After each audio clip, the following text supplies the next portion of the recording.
赤精子露出温和的笑意，刚要继续开口，他们几人身侧的乾坤突然塌出一只圆坑，其内立刻跳出3道身影。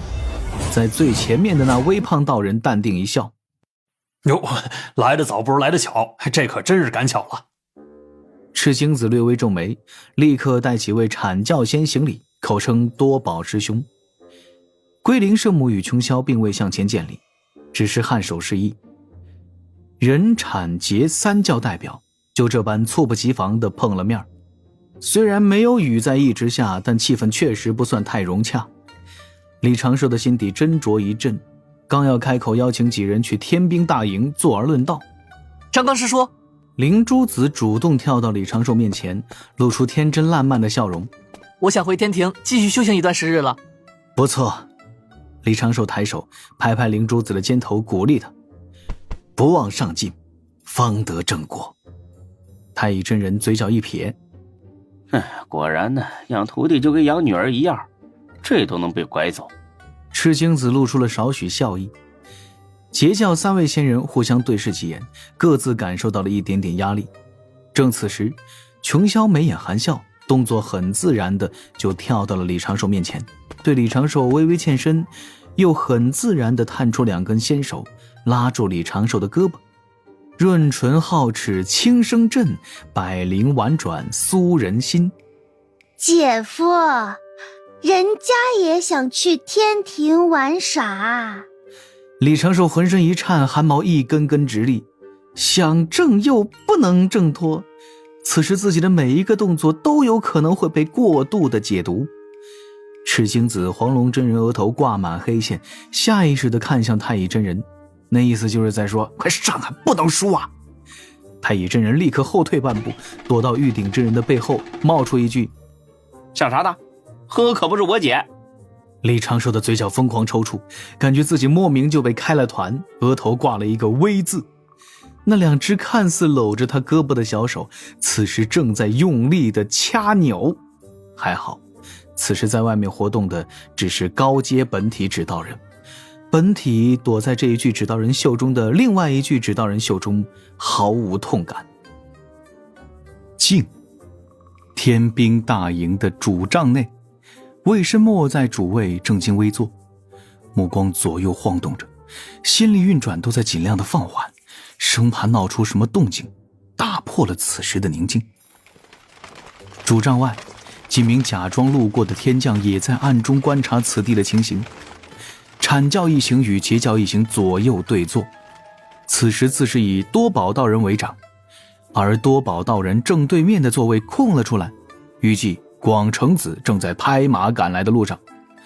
当然这洪荒不流行化云为马这种逆向神通。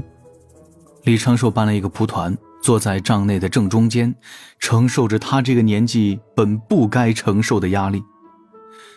哎呀，如果熊寨的那群憨憨最开始没有搞什么海神教，如果我当初没有抱稳大法师的大腿，现在的我应该是一个实力强一点点的金仙，在小琼峰无忧无虑的逍遥度日，所需要考虑的事也就是如何伪装自身，调戏某娥，养养花，种种树，练练雄心丹，搞一搞毒龙酒。哪像现在呀，坐在这3界最大的2个仙道势力中间，想着怎么去平衡2教，让大家尽量别打起来。那2股如同磨盘一样的气场，正一点点碾压着他稳健的体魄。又想到刚才他选择坐在2教中间时，琼霄顺势拉着他一同坐了下来，当真是把他吓出了几滴冷汗。小姨子跟姐夫，这本来就是容易惹人闲话的嘛。关于恒娥的谣言，李长寿很有自信，时间一长就能够不攻自破。但关于小姨子的谣言，那可是洗刷不清啊，很容易让云霄失了方寸，真的产生误会。李长寿好说歹说，总算是把琼霄哄去与龟灵圣母挨着。琼霄与他其实不熟，他此次故意亲近，对阐教示威的成分居多。安静之中，白泽忍不住站了出来，对着多宝道人、赤精子分别做了一个道揖，笑道：哈哈哈，各位今日前来，不知具体所为何事啊？咱们总不能一直在这里处着，凡事都可以商量，但总要先开口说几句啊。多宝道人拱拱手，笑道：其实没什么大事儿，就是许久未见长庚，来此逛逛，顺便找找宝物。阐教的师兄弟们对血海红莲也颇有兴趣。赤精子挤了一个勉强的微笑，沉吟几声，言道：昔盘古神开天地，混沌青莲遭劫，几颗莲子落归天地间各处，化作了几株12品莲花。这红莲吸纳无尽业障，若出世，势必会造成生灵涂炭，必须毁掉才是。琼霄板着脸：道兄这般说话，可就有些不对了。宝物何分善恶好坏？西方教的12品金莲乃是功德金莲，与业障红莲相对。他们西方教用功德金莲镇压教育，可平日里偷鸡摸狗，到处作恶。莫非他们做的恶事，因为功德金莲庇护，就成好事了？赤精子继续沉吟，却是答不上话来。这并非一件事啊。是非一件事，道理却是一般道理。姐夫啊，你说是不是？李长寿抬头笑了笑，缓缓点头。唉，这般啊，咱们在这里商量，便是商量出什么结果，恐怕也难以服众。不如我以人教执掌教务弟子之名义，邀阐教、截教众师兄师姐一同前来血海边缘，商讨有关那朵12品业障红莲之事。我定努力调节此事，给大家一个相对公道的说法，如何？玉鼎真人缓缓叹了一口气，看李长寿的目光满是敬佩。金翅大鹏鸟在旁边抹了抹眼角，背着手仰头轻叹：终究还是老师扛下了所有。哈哈，也没那么高尚，这只能算是我平日里能够请动2教大批高手助阵所要付出的必要代价。多宝道人笑道：不用另行通知，贫道刚刚已散出了消息，让闲着无事的师兄弟们尽快来此会合。赤精子也道：广成子师兄他们已在路上，这边也不用多喊。李长寿嘴角微微抽搐，感情你们是见了面就直接开始摇人了呗？今天这一个处理不好，怕是真的要打起来。文一手，稍后先搞一个免责声明，把我立在拉架者的牌坊上。至于能不能成功拉架，那就看我的能力了。太乙真人笑道：嘿嘿，截教号称万邪来朝，自是人多势众，多宝师兄可别喊来1800圣人弟子啊。多宝道人笑而不语，虽然很想说一句我截教承诺不优先出动云霄师妹，但是考虑到大师兄的威严，这话还是闷回去比较稳妥。琼霄眼珠子一转，站起身来，小声喊：姐夫，我去帮你泡杯茶。李长寿对着琼霄眨了眨眼，后者含笑眨了回来，让李长寿一阵的提心吊胆，这可不是安分的主啊。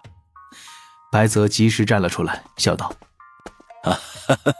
琼霄仙子在这里歇息就是，哪里能让你来动手？贫道去弄些茶水点心，各位稍等啊。关键时刻还是白先生给力。琼霄鼓了鼓嘴角，意兴阑珊地坐回自己的座椅，继续百无聊赖。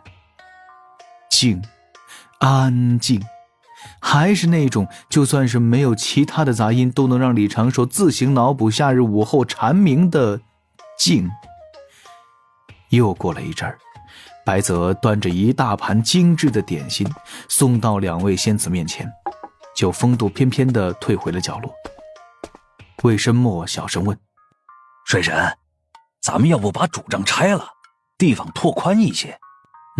不错，稍后人多起来，此地确实有些太窄了。李长寿站起身来，笑道：那轮回塔倒是一个不错的去处，咱们不如再回去一趟。多宝道人道一声善，阐教几位仙人也没有意见。于是在征得地藏同意的前提下，道门一行仙人很自然的就霸占了轮回塔顶层，并用借子乾坤之法，将原本并不算宽敞的顶层空间临时化作了宏伟的大殿。不多时，一位位两教仙人赶至此地。阐教12金仙来了8位，福德金仙有4、5位现身，普通圣人弟子、门人也来了数十。而截教相对来说就复杂了许多，大多是按照仙岛划分成批赶来。金鳌岛来200，九龙岛来80，蓬莱岛来100等等。李长寿想到了上辈子的某个笑话，你永远不知道一辆5什么的神车上面能下来多少打手。放在这洪荒世界，这个笑话也通用。永远不要去妄下定论，从截教道场飞出的一朵白云能站多少仙人。截教弟子这也太多了一点吧？李长寿不禁要问，就算那朵12品红莲被截教给取走，这当真就能镇住这般教运啦？远古时期，先一步走到了修行道路前方的前辈高人，若是对一些山草虫鸟、魂恶灵兽讲一些浅显的道与理，助他们开启灵智，也是有功德可以赚的。这就是点化。我现在就怀疑呀，截教现在这么多的圣人弟子，是不是通天师叔在远古的时候点化生灵的时候聊嗨了，直接就传了道？哎呀呀！轮回塔顶层，地藏黑着脸坐在角落，双手抱着胳膊，对当前这般情形敢怒而不敢言。谛听显露出自身威武霸气的神兽真形，趴在地藏的身周，闭目装睡。等待双方仙人集合的期间，为了避免尴尬，李长寿随便找了一个借口，暂时从此地溜走。他与白泽、金翅大鹏鸟在丰都城外找了一个无人的角落，暗戳戳地开始琢磨搜寻红莲之法。已经寻到了99只合适的魂魄。白泽低声道：都是自身业障奇多，但生前是凡人。但有一点，金鹏此前带着2只魂魄去血海中试过了，魂魄本身容易遭血海污秽侵袭，片刻就会崩散。李长寿想了想，用些仙法护住他们的真灵，咱们只是借他们之力，而非是让他们魂飞魄散。金翅大鹏鸟道：老师，这些都是业障缠身之人，便是魂飞魄散也不可惜。不可，对方既然已入了18层地狱，而不是被业火烧尽，天打雷劈，说明还有受苦赎罪的机会。咱们既是仙神，便不可绝生灵的活路。金翅大鹏鸟面露思索，缓缓点头。白泽在袖中拿出一颗粉红色的透明圆球，其内飘着99只光点。水神，咱们要不要先验证一下此法是否可行啊？白泽给了一个中肯的建议。若是可行，稍后跟其他2教交涉，咱们也就有了更多发生的机会啊。李长寿仔细地思考了一阵，在袖中取出了一只指道人，点头道：当如此。金鹏带我化身前去，我与白先生在此地尽量稳固局面，拖延一下时间。是。金翅大鹏鸟答应一声，与李长寿的指道人一同带着那一颗透明圆球赶去血海。李长寿一心二用，立刻与白泽商量起稍后该如何主持公道。总而言之，言而总之，核心观点绝对不能动摇。截教太强了，削弱西方吧。且说李长寿与金翅大鹏鸟奔赴血海，直接遁入血海深处，找寻适合放魂的地点。李长寿坐在大鹏的背上，在法器中取出6只满是业障的魂魄，用仙力包裹住魂魄真魂，并在这些魂魄上留下自己的一缕道韵，以作辨别之用。打量着这6只拇指大小的魂儿，李长寿不由得被其中一个书生打扮的年轻男子勾起了少许兴趣。看他面黄肌瘦，手无缚鸡之力的模样，也不知犯下了哪般罪行才会积累这么多的业障，还被扔到了18层地狱受苦。李长寿抬手轻点，解开这魂魄束缚，让他化作了常人大小的虚影，跪坐在自身面前。那因为受尽折磨而已经麻木的双眼多了几分色彩。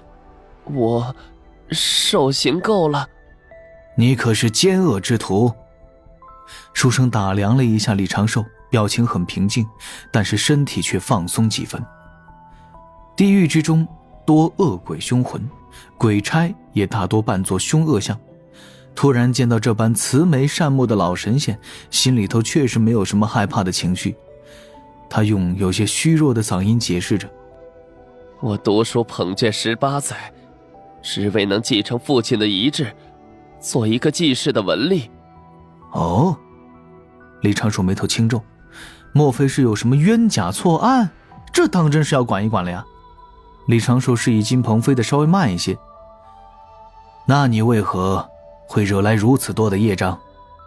唉，书生长长一叹，满满的倾诉欲望，苦笑着说一声：你是想听详细点的实话，还是想听粗略些的实话，还是想听我编造的假话？这说话风格有点意思啊。那就粗略一些的实话。说话太慢。哦，怎么就说话太慢惹业障了？书生苦笑连连。我天生做事就是慢条斯理，不急不缓，而且当几件事摆在我面前时，我经常会不知所措，不知该怎么选。第一份业障应该是邻居家中失火，我最先赶过去，厢房主屋都有求救声，我顿时迷茫了，不知道该先救正屋呢，还是先救厢房，是先救老人呢，还是先救孩童？那为何会有业障？